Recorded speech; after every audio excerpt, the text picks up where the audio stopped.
Thank you for taking the time to listen to our Business Network presentation call. I believe most of you know me, but if not, I'm Susan Muller, American Promise's National Business Network Manager. I'm looking forward to working with you to onboard values-driven business leaders to our National Business Network. Regardless of what side of the aisle you are on, we will work together on our common goal for the greater good to set reasonable limits on big money in our government. I am pleased to share our new Business Network presentation with you tonight. This presentation explains how unlimited spending in our government affects businesses and our economy. It explores our economic argument and how the unique and powerful business voice can support and move the needle to win our American Promise Amendment. Before kicking off our presentation, I want to briefly talk about the election, as it has been foremost in most everybody's minds. One thing is clear from this month's election: cross-partisanship is more important than ever. The election results demonstrate we remain an intensely polarized nation, and neither major party alone is going to deliver real and lasting solutions. We must continue to work together in our cross-partisan approach to win our American Promise Amendment. America's 2020 election was the most expensive election to date by far, with almost $14 billion spent. Yep, that's billion. Since the last presidential race, we more than doubled the amount of election spending, with the majority of money given by concentrated special interest and extraordinarily wealthy individuals. You will learn more about this during our Business Network presentation. On a positive note, America remains the land of the free and the home of the brave. Even with the dangerous pandemic staring us in the face, there was record voting turnout, with over 160 million Americans casting ballots in one of the closest elections in history. During this election cycle, I was so very pleased to see so many businesses and citizens getting the message out on the importance of voting and ensuring safe elections. It was truly great to see a huge increase in values-driven businesses giving workers time off to vote. 3 cheers for that. More good news is the new stakeholder capitalism and purpose-driven business trend continues. Martin Whitaker, CEO of Just Capital, states President-elect Joe Biden will be the first president to embrace stakeholder capitalism by name. Joe Biden will assume power at a time in history where business leaders have signaled they are open to serving more than just their shareholders. Now I'm going to do my best here to share my screen with you so you can see this. Next exciting development, I'll put it into presenter mode, that our Vice President-elect Kamala Harris is on board with American Promise, and she signed our American Promise Candidate Pledge. I hope you can see my screen. This is so exciting. Look, Joan is also going to put a link to this in the chat so you can see Camilla's business graphic in support of the American Promise Amendment. I'm also pleased to let you know that although the votes are still being counted, it looks like Alaska might be the 21st state to formally call for the 28th Amendment.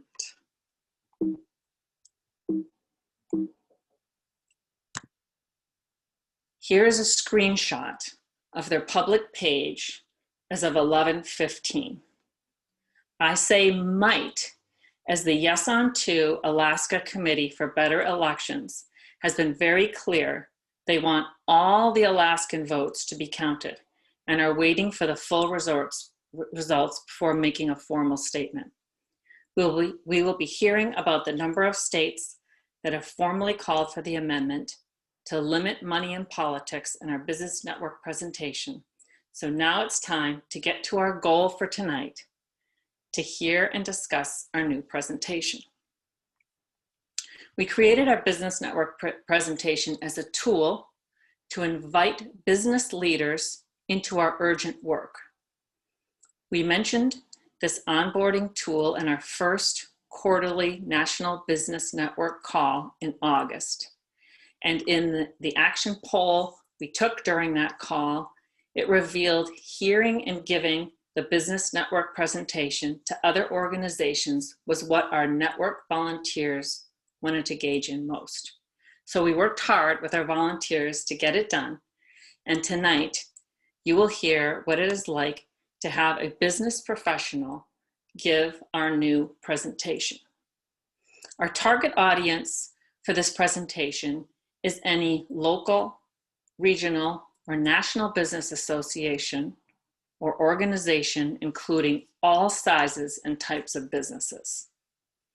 We have an urgent need to onboard business professionals in preparation for American Promises Lobby Day, targeted in March of 2021. We are looking to have volunteers like you use this presentation to expand our national business network to secure business statement signers in every one of our 50 states, so we have business voices in all our Lobby Day meetings. So during the presentation that Scott's going to start in a minute, there are 2 planned spots to stop for conversations. But given our diverse and large Zoom audience tonight, we feel it's best if you put your questions in chat while Scott is giving the presentation. We will have an extended Q&A session at the end of the presentation with volunteers Joan DeVore and Elizabeth Doty, who have kindly offered to help facilitate questions. So, without further ado, it is my pleasure to introduce our presenter, Scott Ellis. Scott is a member of the National Business Network. He is not an American Promise staff member. Scott has graciously offered to present our deck, as we hope some of you will do in the coming months to help spread the word. Scott is the founder and CEO of Mastery Track and has been kindly referred to as a serial CEO.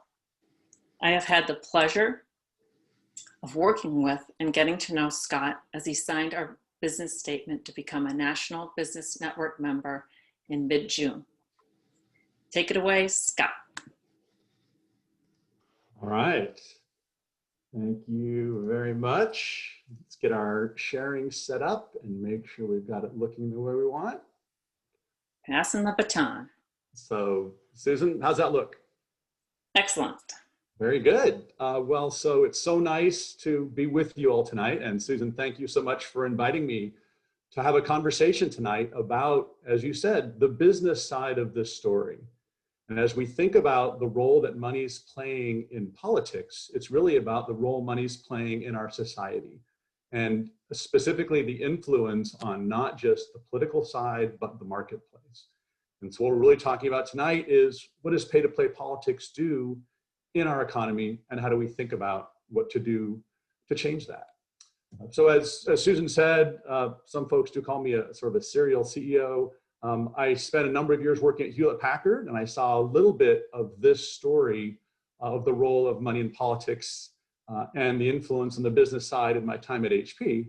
But really it's been, I think, probably like many of you over the last several years, watching the trajectory of politics in our country, and then especially the increasing amounts and influence of money and the role that it's playing in the political process, that really got me thinking about this issue and trying to think about how to get involved. And so as Susan said, like so many others, and tonight you'll see in the presentation, the signing statements of several other business leaders, who have also stepped in to join the business network and really think together about what we can do as a country to limit the role of money in politics and ensure we have fair process both in our democracy and in our economy. For me, and I think for many of us, the starting point really is how would we like the economy to work? And I think most business professionals really think about a world where we compete in the marketplace based on the value we create for customers and for stakeholders. And so it really is about enabling those principles that I think have been part of American capitalism and our economy from its beginnings to say this is a place where it's really about creating value in the economy. And that's what really determines which organizations succeed and which ones struggle. And that's what we're seeking and is best both for our companies and also for our customers. But I think as we look at the reality today, it's a different story. And again, this is something that I've been monitoring with increasing alarm over recent years. And as I look at this graphic, what I think about is many of us are out there trying to fish, right? We're trying to play the game we think we're playing, which is to compete successfully in the economy based on the value we create. When in fact, there are folks like the gentleman on the left-hand side of this graphic who are playing a different game and who are influencing the economy and also the democracy based on political contributions that they make, either as individual businesses or as other interest groups, with the goal of influencing regulation or in some cases even court outcomes and winning that way in the economy. And I think ultimately as we think about the influence of this money, it's fundamentally that pay to play, as we call it, right? This role of using money to try and be successful in influencing the rules of the game is threatening the economic foundations of our country. And so as I think about the impact on business leaders and the business voice, it's really about talking about what's happening in this part of the conversation and bringing that to bear, in addition to thinking about what happens directly to the democracy. So how did this come about? And I think as I got to know this work and talk with Susan and with other members of the American Promise team, it was really helpful for me just to learn more about the history and what happened. Because I certainly heard about Citizens United and was more familiar with that, but I didn't realize how far back the roots of this phenomenon went. And so there are a number of Supreme Court cases over 40 plus years that have led in this direction. And so multiple cases talking about what is free speech, what are the limits for campaign contributions, what counts and what doesn't. And ultimately, as we look at this trend over time, it is a lot like the graphic on the right, where we see the magnification of the voices and influence of some individuals, which have an impact for the rest of society more broadly. And I think both for individual voters, but also for companies of different sizes that are trying to compete. But there really is a long history here that has led to the current structure for how money really plays a dominant role in our political system. And these are some of the results that we see. Even before this election played out, as again, getting to know this work and seeing the big numbers and the increases that were happening before, but when you look at the numbers for 2020, it in some ways dwarfs that change. But even before this most recent election, these are huge increases, right? These are all billion-dollar numbers. And so seeing the increases even from 2008 to 2012 has been really significant. But the bottom line is these are very large dollars, and the magnitude of the influence compared to the roles that many companies play in the economy is huge. And so when we think about where does the rubber hits the road, it's on this slide. When we talk about the magnitude of the dollars involved in shaping our democracy and our economy. And so what this then ends up causing in the individual companies, large and small, is an interest and frankly a need to be part of this process. And as we think especially about larger companies, but I think it affects companies of all sizes, as the quote says on the left-hand side, there is a legitimate argument that says, look, if you are in a company that's dependent on government or has implications for government practices and laws, which frankly is very many of us, a company that's dependent in that way that doesn't donate to politicians, that doesn't engage in this, is not doing what it needs to do. And we can talk about whether corporate malpractice is too strong of a word, but I think it points in the right direction, which is, this is what it takes to be successful. And so companies have to keep their eyes open. And sometimes the phrase that I hear people use is, there's a bit of an arms race going on, which is, if these are how the rules work and companies are doing this, this is what it takes to be successful. And so this is something that rises to this level in corporate decision making. And as we talk about an example on the right-hand side, First Energy, which is a failing nuclear plant in Ohio, and talking about what happens and what kinds of actions are organizations taking, they put in a significant donation to influence the possibility of a bailout program, made the bailout program happen with huge dollars. And then even after the fact, as citizens gathered together to try and overcome this, the company was successfully able, again, through influencing the process, to preserve the bailout and get the result they needed. And so as we think about the big dollars in aggregate that I showed on the previous slide, what it eventually does come down to is individual companies making decisions and trying to think about how they're going to succeed. And of course, it's still about serving customers in the marketplace and the kind of competition I talked about at the beginning. But there is a whole nother side of the game that has to be played. And these implications are really huge for companies. And there's a return on this investment. And so the dollars are very big, both in terms of the kinds of funding that is provided and the benefits of that funding. And so especially as you look at large companies and the Fortune 100 companies, when we see the kinds of lobbying funds they spend yield huge results. And so when we talk about why is it that companies are doing this and why are they engaging in some of the pay-to-play activities, it's because there are real consequences. And having laws change, having regulations affected can yield huge benefits for lots of kinds of companies. The dollars here on this slide, obviously we're talking about billions of dollars for these companies, are huge. But this is a phenomenon that affects companies of all sizes. And so there is a return on this, which makes it even more important for us to think about how do we shape the rules of the game so we get the kind of economy that we want, one where companies compete based on value. And so when we think about the overall impact for small businesses, frankly, they get priced out. So if there are key regulations that affect the success of small enterprises, they're simply not going to have the kind of dollars they would need to be able to play this part of the game effectively. And so they're going to be priced out and not able to get a seat at the table.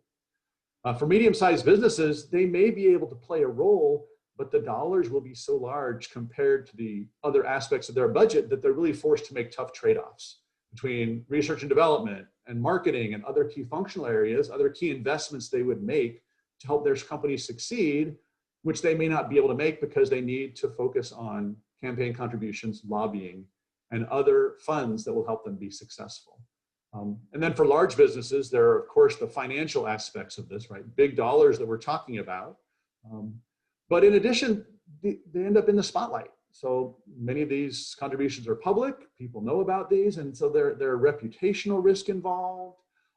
Sometimes, again, we talk about the idea of pay to play. That doesn't feel great if you're on the side that needs to play that game. And so there are impacts in many ways for even those businesses that can participate and are not priced out. And then overall, when we think about the kinds of things these companies would invest in a fair game and where they would like to invest their resources, it's about things like innovation. And it's about investments that enable the most effective companies to succeed. And in an environment where that's what drives what succeeds, those who serve customers best, we get increased competition, right? American competitiveness, innovation. But when we have other uses of funds, it waters down our innovation and it reduces our competitiveness. And that's the kind of threat that we worry about from the business side as we think about the impact of these massive dollars in the political system. So as Susan mentioned, if we were all standing together in a restaurant or in a small conference room, I would ask you to turn to your neighbor and say, so what do you think? And how does this relate to what you've been experiencing? So we won't do that tonight, but I invite you to think about it, and then we'll do some Q&A at the end, as Susan mentioned. But is this what you're seeing as well? And what troubles you about these trends as you think about them? And then how do you think about how this affects your ability and your peers' ability to compete? How does this affect your day-to-day success as a business and the kind of decisions you need to make as you're allocating scarce resources for your company to succeed and for you to serve your customers? Now, let's talk about the other side of the story, right? We've talked about the challenge and the need for change, but there are a lot of things happening, and the work of American Promise is a key part of that, but there's a bigger picture as well. So first, 75% of Americans are supportive of this kind of a direction, and it's not a single party. This is something that Democrats are seeing, Republicans are seeing, independents are seeing, and so there is definitely interest from both sides of the aisle and from citizens of all kinds, and again, increasingly businesses as well, that this is something that needs to be changed and we can change. And we'll talk about that solution, which is the amendment proposed by American Promise. The other side that I think is very encouraging, and Susan alluded to this, is this trend to focus on stakeholder capitalism. And so I think there is a role for companies to play here. So it's not simply a matter that if we can reduce the influence of politics and let companies do whatever they will, because companies also are stepping up and talking about a broader role they have to play in our society. And there have been some changes that have happened in the last year or two where companies are stepping forward both individually and in groups to talk about the broader role they're going to play, not just focusing only on their shareholders, but thinking more broadly about the role they play with the environment, with other members of society, as job creators, and so forth. And what we see over time, and frankly, I was surprised by this, but very quickly, people are noticing, citizens are noticing. And so in recent survey work done, looking at how people think about what companies are doing and seeing the extent to which they think that companies are promoting an economy that serves all Americans, that is allowing people to lead lives of meaning and dignity, and building the economy that allows us to succeed through hard work and creativity, more companies are aspiring to do this and making those public statements, and more citizens are seeing it and are believing that this is the direction we're going. And so this is part of what we want to help cultivate and accelerate, is to say, let's let those companies be able to do that work.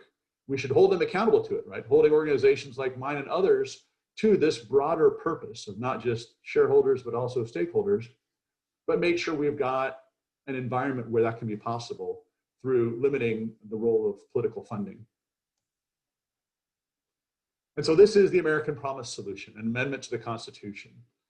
And I remember myself as I first got connected to this organization and learning about the problem and the challenge, and then learning about the proposed solution, I was asking the question, why an amendment? This seems like a big lift. And has this really been done before? And is this the right direction? And by the way, won't this take a long time? And in talking with the team, I've become a believer. There's a first part, and it goes back to the slide I showed on the Supreme Court cases, which is this is not some small challenge we're trying to address, right? We're talking about Supreme Court decisions that have been made that are really shaping this issue. And so a first issue is that a constitutional amendment is a permanent solution, right? A standalone reform is not going to be enough to move in the direction we need. And then the second thing that was interesting to me was the notion of precedence, that in fact, this has happened before in times in American history when big change has been needed, especially in the face of Supreme Court rulings. 8 times constitutional amendments have been passed. And so for me, that's a very important point as we think about what the work ahead of us might be. I mentioned before that there is support from American people for this direction. But the other thing that was helpful for me to think about was this is a long-term play, and it's not something that's just starting today. So in fact, American Promise has been working on this for several years. The vision is by 2026 for us to pass this amendment. And the work has been going on for a few years. And as we think about what's needed to make this happen, obviously there's a part about convincing the American people. And so thinking about in the towns and cities, getting support from the amendment from those groups, but also there are specific legal requirements around the number of senators and representatives who must support this and the number of states who must ratify it.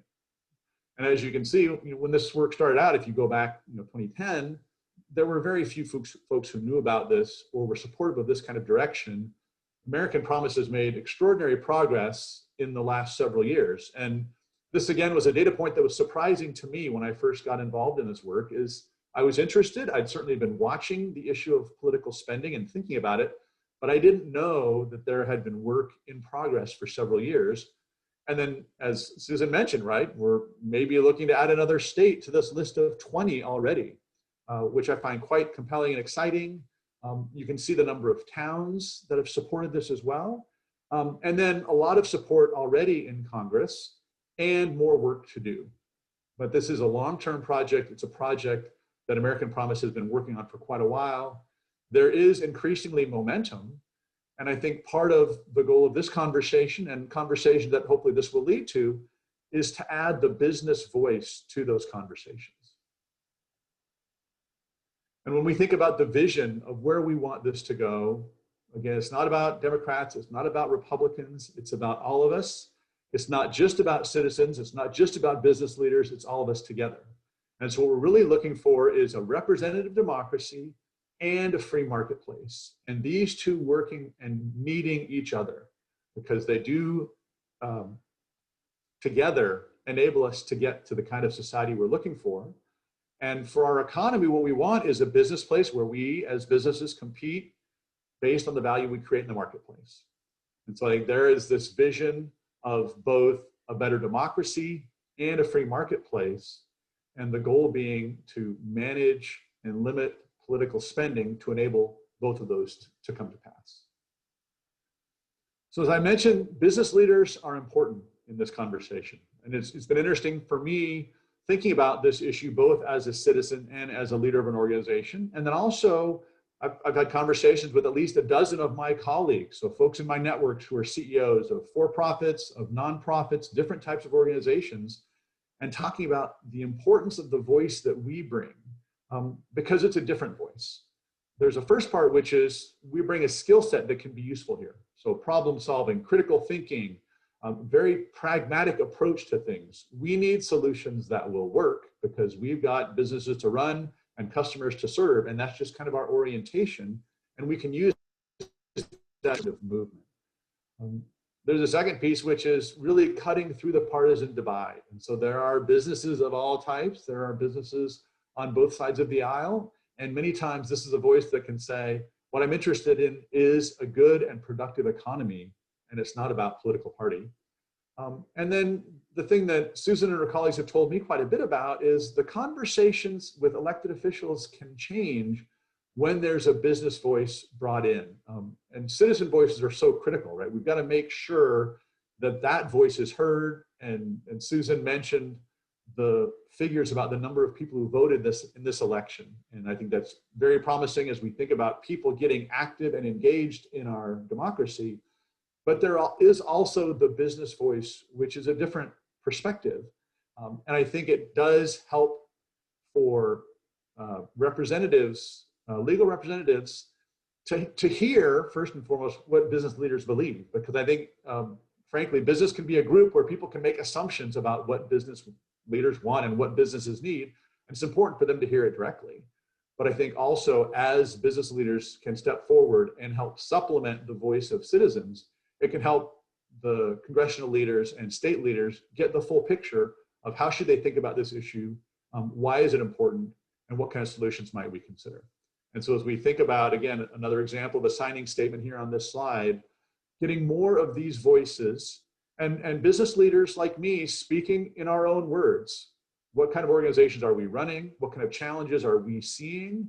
How do we think about this issue? How do we think about both the kind of democracy and the kind of economy we want, and what makes that possible?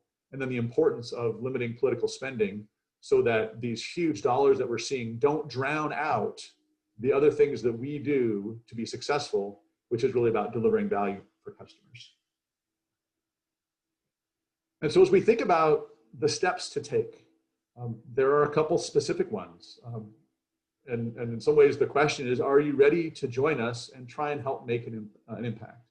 So the first is to sign the business statement of principle. And as I said, I've had conversations now with at least a dozen of my colleagues, and I've had interesting reactions. And I think just having the conversations is an important first step. And so as you and other business leaders think about this issue and continue to get educated about it and decide whether you're willing to play a role and what kind of role you might play. Some of the colleagues, I've got a couple of colleagues I talked to who signed the statement immediately. And so as I described what it was, talked about why I was involved and why I thought it was important, they both said, yep, send me the information. I did, and I look on the website and there they are. And so sometimes the conversation goes that way. There are some where I had talked with some folks and they said, I think this is critically important, absolutely. And one of my colleagues is an African-American gentleman who leads a nonprofit. He's based in Portland. And so with all of the excitement happening in Portland these last several months and so many of the other issues that he and his organization have been dealing with, he said, I think this is critical, but I can't put it on the top of my list. There's so many other things I'm grappling with. And I think it's important for us all to be mindful of the moment that we live in and the challenges that many individual citizens and business leaders are facing as well.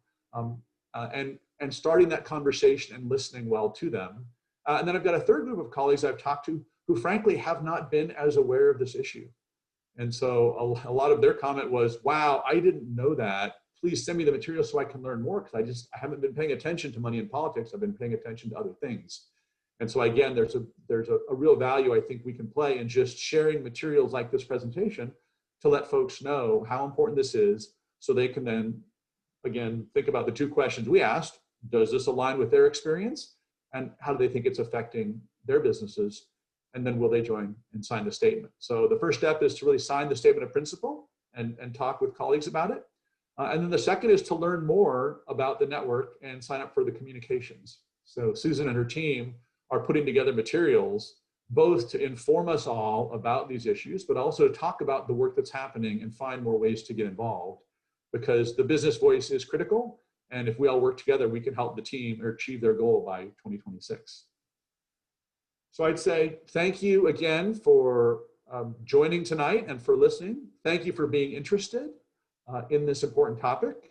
And then hopefully many of you can use this presentation and similar materials and share it with your networks, because at least for myself, it's been helpful to get a vocabulary so that now I can understand how to name some of these challenges I've been seeing and thinking about, how to talk about them effectively, and then how to understand what the solution might look like, what the work of this amendment is, and then how we as business leaders can be helpful in trying to bring this amendment to pass. So thank you for your time. Please think about signing the business statement and then sign up for the communications from the National Business Network. And with that, I will stop this part of the conversation, and I look forward to continuing Q&A. Excellent. Thank you so much, Scott. As I knew you'd do a great job, and you exceeded what I expected. So thank you very much. I appreciate it. So now we're going to open it up to Q&A, and you can raise your hand in Zoom if you would like to ask your question in person. To raise your digital hand in Zoom, you're supposed to click on the icon labeled participants at the bottom center of your screen, and then you should be able to see something, a button called raise hand. So that's how you raise your digital hand. And there has been some comments that are in the chat, and we'll take some of those also. So we'll open it up to that. Elizabeth, do you have one that you want to start off with? Yeah, terrific. And thank you so much, Scott. And I've seen basically a number of really useful links, but 4 main questions in the chat. And so I thought I'd raise the first one first, which is the $1 billion a year. This is from Michael Deal. The $1 billion a year of donations seems small compared to the 14 billion. Does that exclude dark money? So what do we know about dark money? So maybe I can throw that out. See what you have handy, Susan, as an answer to that. I can add to it if you'd like. Sure, sure. Yeah, the 1 billion is definitely conservative, Tom. I know that it's depending upon what source you go to. In 2018, it was 3.4 billion. And as we know, dark money groups, which are nonprofits, 501c3s, they are not required to say, to tell who gave the money. So it is very hard, and that makes it hard to track the money. And also with the lobbying, it's hard to track. A lot of the money goes into campaign finance, which is a little bit easier to track. So that's definitely low, and I see it as higher. And I'm sure Elizabeth can add to that. Yeah, the only thing I would add, thank you. The only thing I would add is there's a great report called Dark Money Illuminated, which builds on the work of, it's by issue 1, but they build on the work of the Center for Political Accountability, where there's been pressure on companies to voluntarily disclose their expenditures. And then issue 1 took that and put it together and tried to prioritize and rank how much money was spent. And one of the largest nonprofits the largest spender was the US Chamber of Commerce. So you know that the corporate contributions are very large. It's just dark. Also at the state level, another study showed that it was 46% of the contributions to state level issue groups came from 100 public companies. It's just not the most obvious channels. So I think that's enough on that one.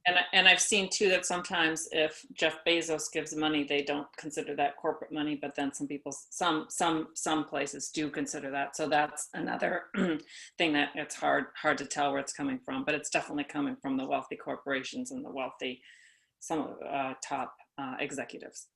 Well, Susan, one other thing, this is Scott, one other thing I might add is that I think there's a lot of data still to be gathered and analyzed from this most recent election cycle. And so while we may have been able to get the total political spending dollars now, I think it will be some time before we see more of the nuances of what was behind it.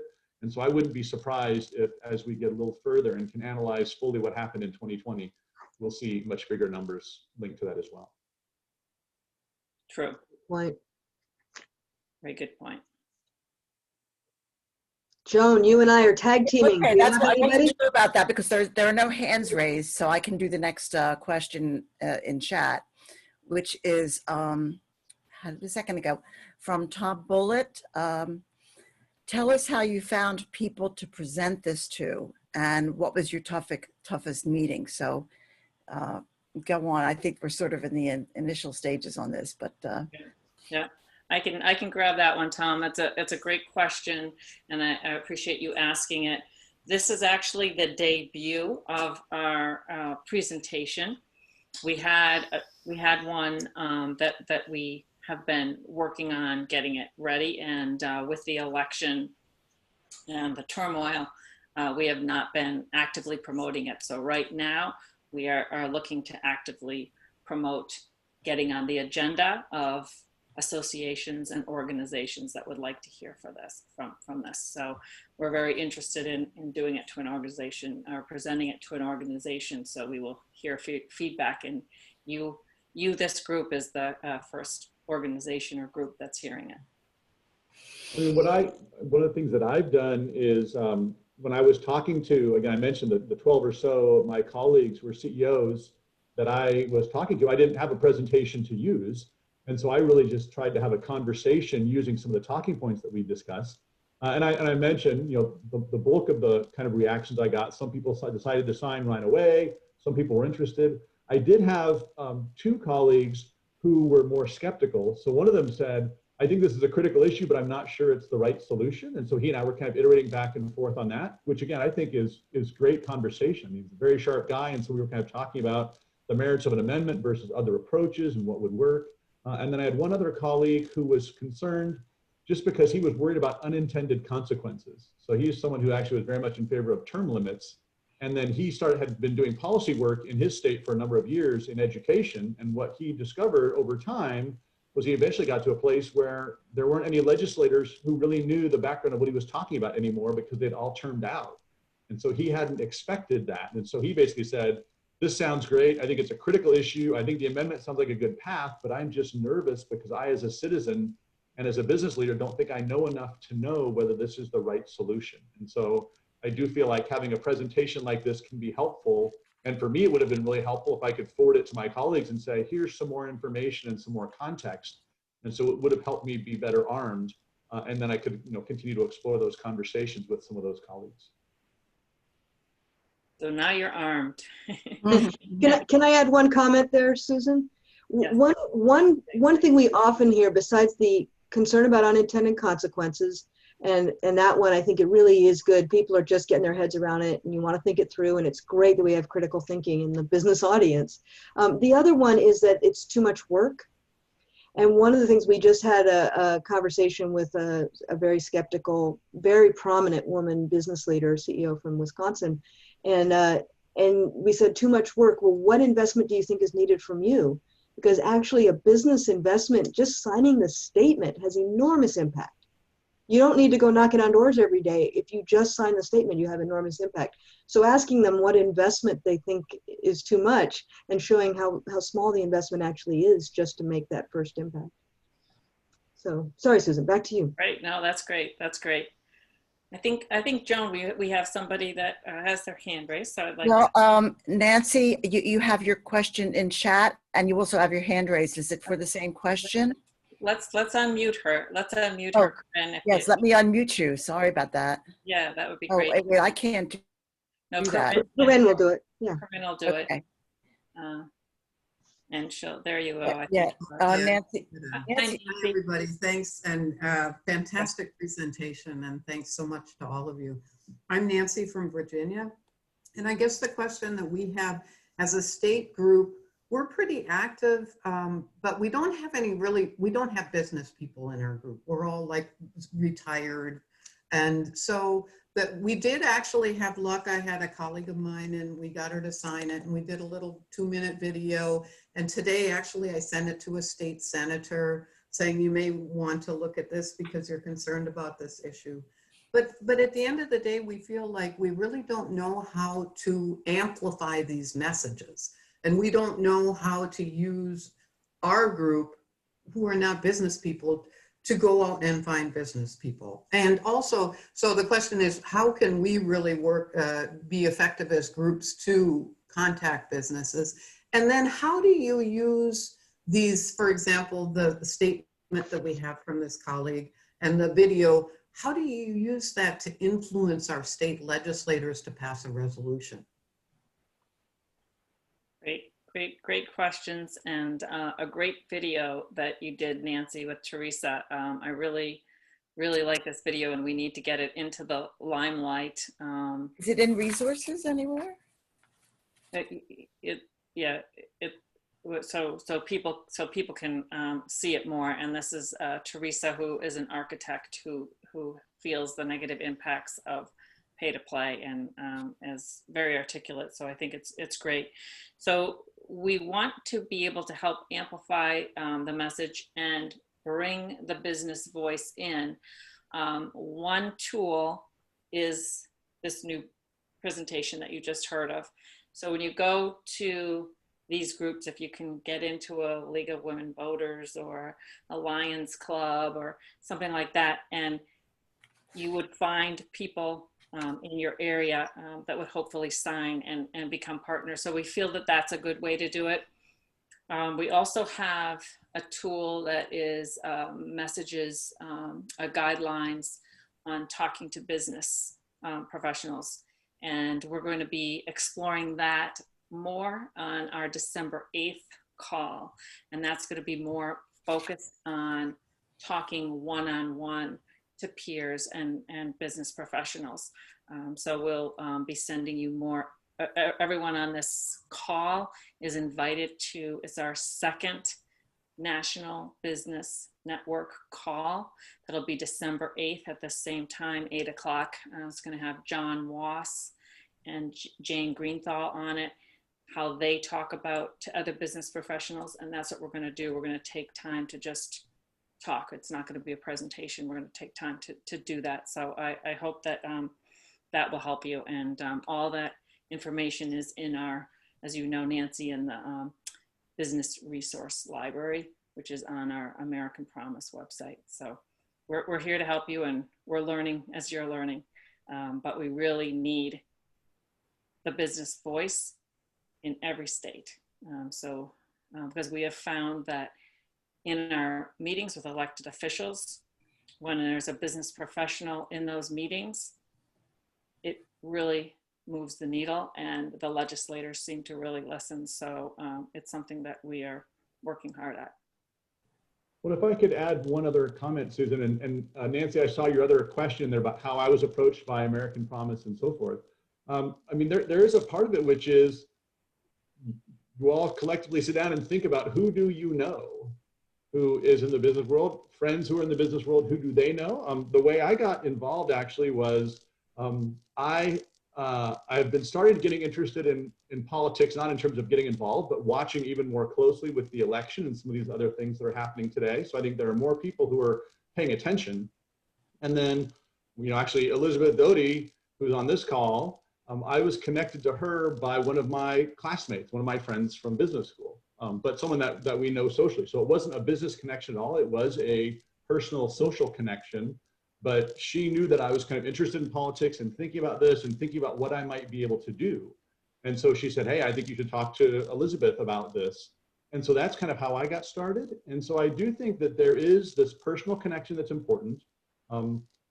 I guess a little bit of a related story, you know, I've been doing work I was a business guy at Hewlett-Packard for a long time, and then I started doing work in the education space. And I started out, and I didn't really feel like I knew people in the education space. And what I found was, so many of these people in the education space are teachers, and they're all married to teachers, and their friends are teachers, and they know teachers. And so they kind of felt like, you know, we only know teachers, we don't know business people. Well, the reality was they did know business people, but they needed to think a little bit more broadly about their network.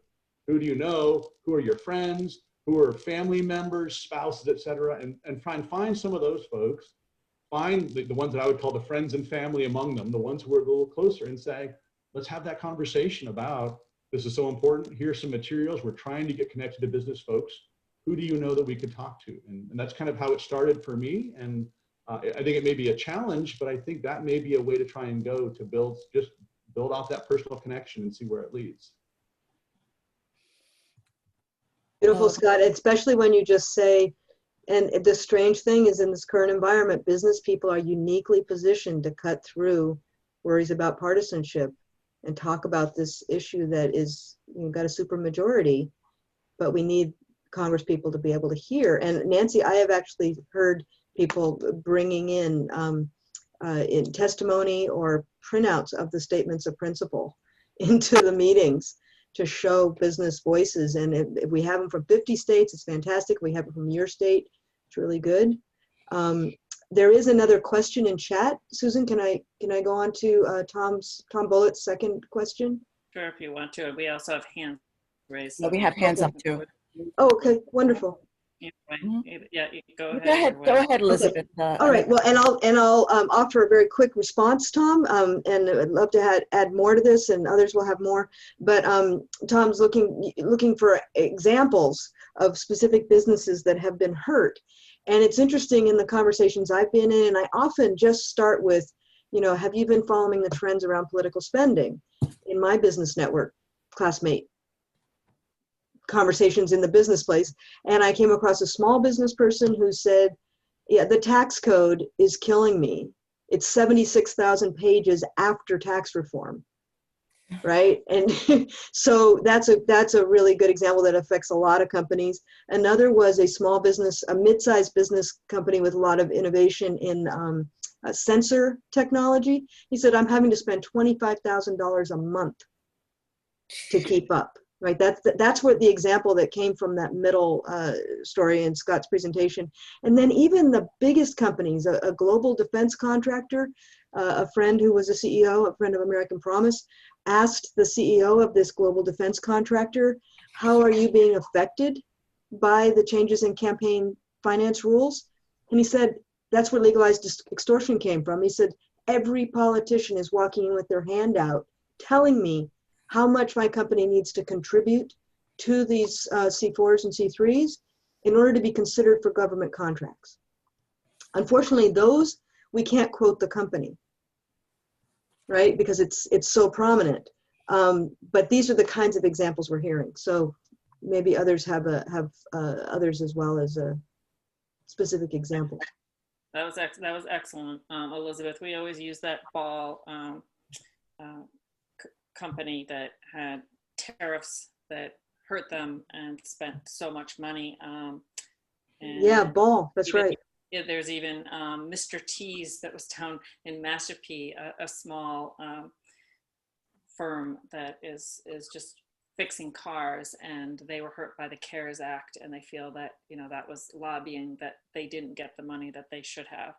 And so there's a lot of individuals that are hurt by definitely money in politics, and there's a lot of industries that are being suppressed by innovation because we have so much money in politics that keeps just the big guys going. So let's get to, I hope that's good, Tom, for you. Let's get to some of the hands. Yeah, Ishwari, Corinne, can you unmute Ishwari Solobob? She's got. Can you hear me? Yeah. Okay, yeah. So thank you. My question actually, it fits right in because there's a slide that has a little guy holding green money bags. And there's a quote that does talk about legalized extortion, and I didn't understand that quote. Can somebody explain that quote to me, because it's right there in the presentation? You want to try to take that, Scott, or would you like me to take that? Well, why don't you start and then I'll supplement.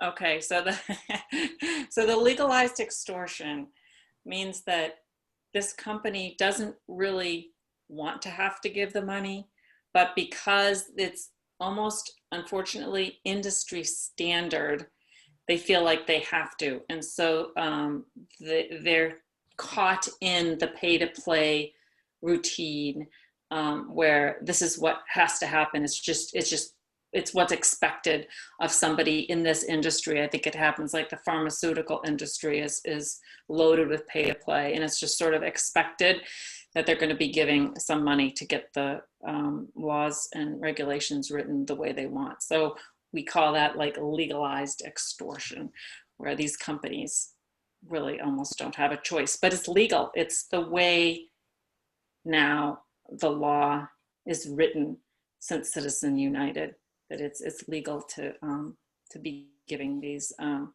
this money to our legislators. The quote in that slide then represents the burden that business people feel that they are required to participate in this kind of thing?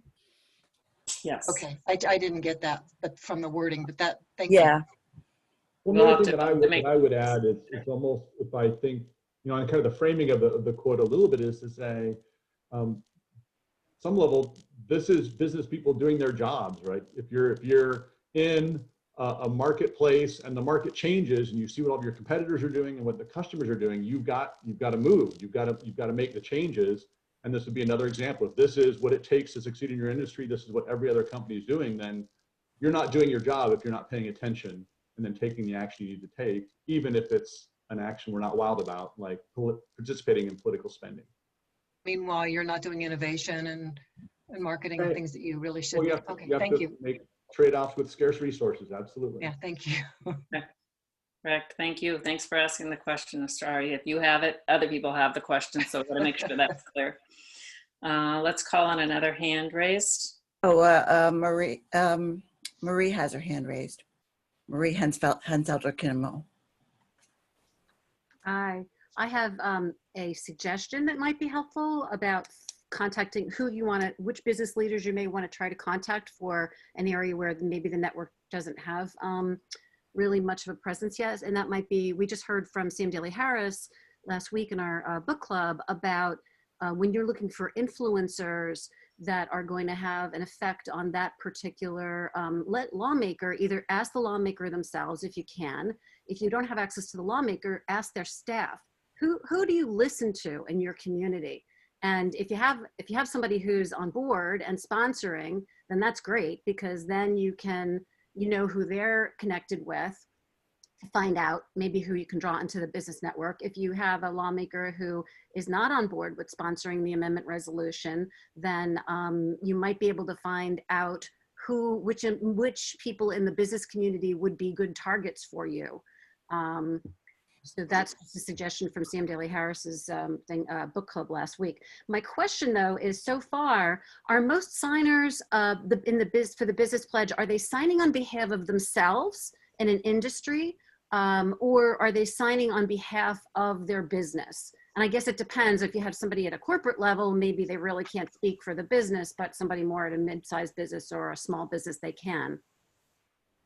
That's a very good question, Marie. I appreciate it. The business statement of principle is an individual signing. It is not meant that the whole corporation agrees with it. You can either sign it as a person and just have your name and maybe say what you do, but many people actually sign it and then do get approval from their company to put their company name there. So that is a choice of the signer, but the business statement of principle is the business professional's feeling and agreement with limiting money and setting limits on money in politics. For example, the first signer that Scott showed in the deck is the head of strategy for Salesforce, but he signed it as the author of The Art of the Long View, and anybody who looks on LinkedIn can find out who he is.